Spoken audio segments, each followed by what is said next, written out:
กราช2480 ณ บ้านหนองอีเหลืองตำบลคาราแมะอำเภอสิงห์ขอนภูมิจังหวัดสุรินทร์ท่านเป็นบุตรของคุณพ่อสามและคุณแม่ละอองสามมีพี่น้องทั้งหมด9 คนดังนี้ 1. คุณแม่พันธีโสภาเสียชีวิตแล้ว 2. คุณพ่อวันธรรมบุตรผู้วายชนขนาดนี้ 3. คุณแม่ปักไผ่มีแก้ว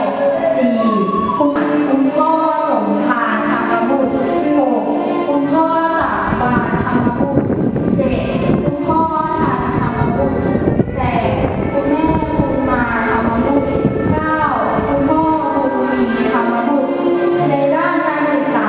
คุณพ่อวันธรรมบุตรเป็นผู้มีความวิริยะอุตสาหะและใฝ่เรียนรู้ท่านได้สำเร็จการศึกษาชั้นประถมศึกษาตำบลเมืองไผ่อำเภอหนองกี่จังหวัดบุรีรัมย์ซึ่งเป็นเกณฑ์การศึกษาในสมัยนั้น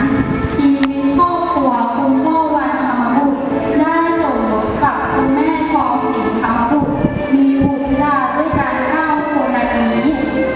1. นางสมจิตแผ่นทอง 2. นางสมใจบุตรทองสมรสกับนายสังวานบุตรทอง 3. นายสวัยธรรมบุตรสมรสกับนางจันทาธรรมบุตร 4. นางวิไลศรีดาหา 5. นางวิมานธรรมบุตร 6. นายเสวยธรรมบุตรสมรสกับนางโสภัทรธรรมบุตร 7. นายสวายธรรมบุตรสมรสกับนางคำผายธรรมบุตร 8. นายสุนันท์ธรรมบุตรสมรสกับนางประคองธรรมบุตร 9. นายสุริธรรมบุตรสมรสกับนายศรีธรรมบุตร คุณพ่อวันธรรมบุตรท่านเป็นคุณพ่อที่ประเสริฐของลูกๆท่านถนอมเลี้ยงดูลูกทุกคนด้วยความรักให้ความลูกๆเหมือนร่มโพร่มไทรที่ให้ความร่มเย็นแก่ผู้ที่ให้ร่มหนาวท่านเป็นบุตรผู้ชีวิตที่ยอดเยี่ยมท่านหนึ่งเป็นผู้มีความอดทนวิริยะอุตสาหะมาตั้งแต่เยาว์วัยเพราะต้องรับภาระดูแลครอบครัวตลอดระยะเวลาอันยาวนานคุณพ่อวันธรรมบุตรท่านทำงานทุกอย่างไม่ว่าจะหนักเหนื่อยเท่าไหร่ไม่เคยมีคำว่าย่อท้ออยู่สิ่งใดเพราะมีลูกที่ต้องเลี้ยงดูถึง9 คนเพื่อสร้างฐานะครอบครัวให้เป็นหนึ่งแต่มั่นคงคุณพ่อพยายามสอนให้ลูกทุกคนมาคือตนเป็นคนดีศีลธรรมซื่อสัตย์สุจริตมีความขยันหมั่นเพียรและดำเนินชีวิตในทางที่ถูกต้องดีงามโดยมีคุณพ่อเป็นแบบอย่างที่ดีที่สุดในเรื่องเหล่านี้ตลอดมาคุณพ่อวันธรรมบุตรเป็นผู้เลื่อมใสในพระพุทธศาสนายินดีในการให้ธรรมะจารย์และหน้าบริจาครับคุณประสงค์บำรุงพระพุทธศาสนาอยู่เนืองนิดมีได้ค่ะครั้งหนึ่งท่านได้เข้าสู่กาสาวพัสอยู่จำพรรษาศึกษาพระธรรมวินัยณวัดโคกกระจายเป็นเวลาประมาณ4 พรรษาก่อนจะลาศิกขาออกมากองเรือนและใช้ชีวิตครอบครัวตามปกติ นอกจากนี้คุณพ่อยังเป็นผู้มีจิตใจอบอ้อมอารีและท่านยังอุทิศตนช่วยเหลืองานในชุมชนอย่างเต็มกำลังความสามารถจากคุณงามความดีทุกสิ่งทุกประการที่คุณพ่อวันธรรมบุตรได้ทำเพื่อลูกๆเพื่อสังคมนั้น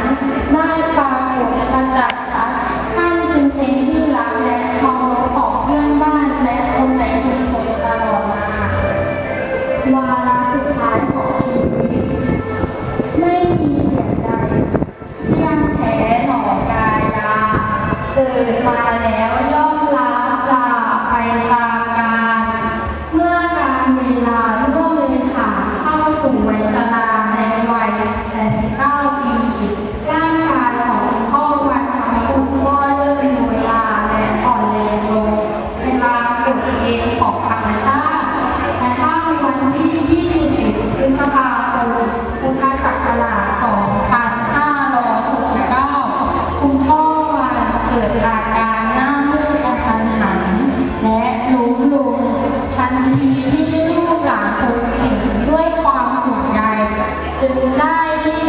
ตัวคุณพ่อส่งเข้ารับการรักษา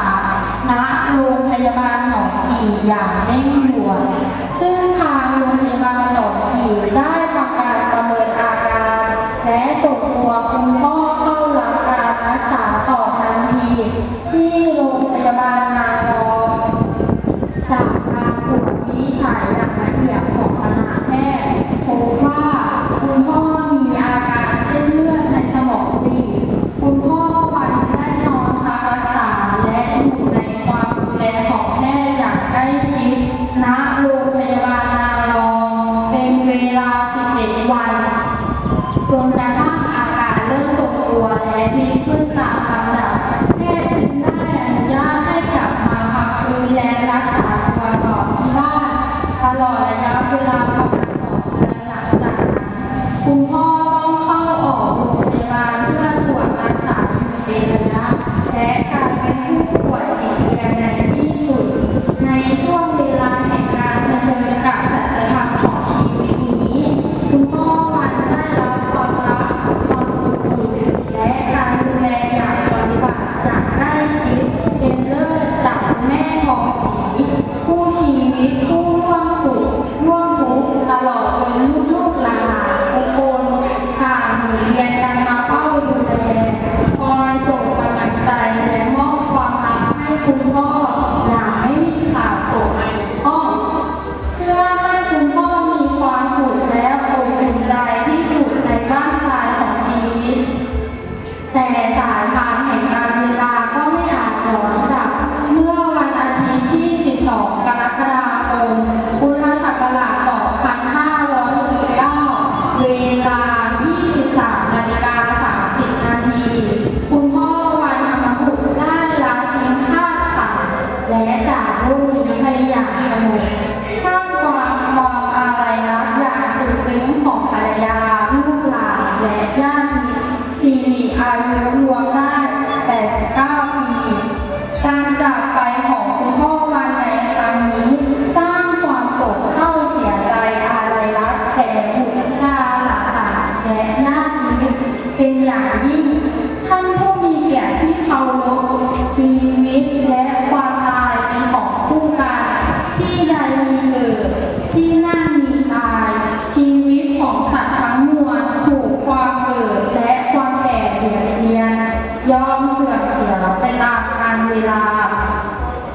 ท่านผู้มีเกียรติทุกท่านเพื่อเป็นการแสดงความเคารพรำลึกถึงและอาลัยคุณพ่อวันธรรมบุตรผู้วาชนเป็นครั้งสุดท้ายจึงขออนุญาตเรียนเชิญผู้มีเกียรติทุกท่านได้โปรดยืนขึ้นกับดวงจิตอุทิศส่วนกุศลเป็นเวลาประมาณ1 นาทีขออนุญาตเรียนเชิญค่ะ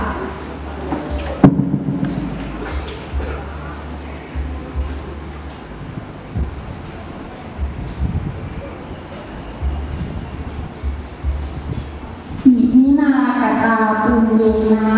ขอตั้งกัลยาณจิตอธิษฐานด้วยอำนาจแห่งการบำเพ็ญกุศลและคณะญาติครอบครัวธรรมบุตรตลอดถึงท่านที่เคารพนับถือ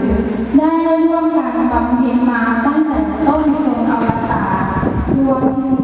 กุศลติดภูมิพวงของท่านที่มาประชุมกันอยู่ณที่นี้ลงสำเร็จเป็นปัตตาโมทนาวิบากสมบัติอันไพบูลย์ส่งผลเบิกบันดาลให้ดวงวิญญาณคุณพ่อวันธรรมบุตรประสบสันติสุขในสุขติทิพยวิมานสมดังเจตนาอุทิศทุกประการเชิญทุกท่านนั่งลงได้ค่ะขอบคุณค่ะ